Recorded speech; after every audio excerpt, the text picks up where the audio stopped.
ሜሪ እና ሩቲ ተጋደሉ። ዳኒ ከእስር ቤት ወጣ።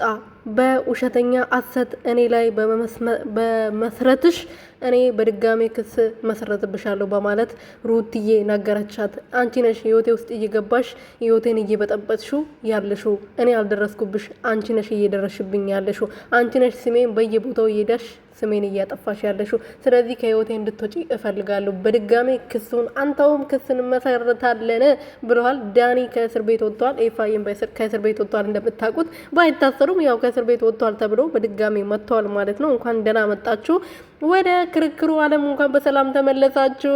አሜን።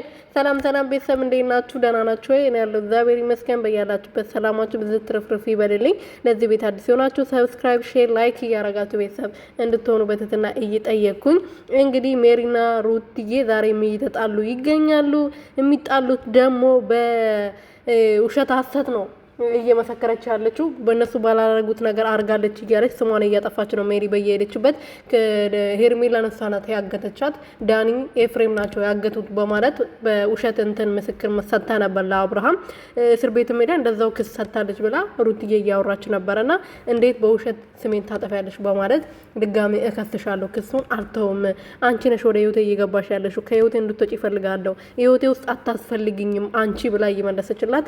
ሜሪ ደግሞ አልፋ ልትቀመጥ አልቻለችም። እቺ ጥጋበኛ ማለት ነው። ጠገበች መሰለኝ፣ ዶላሯ ጠገባት።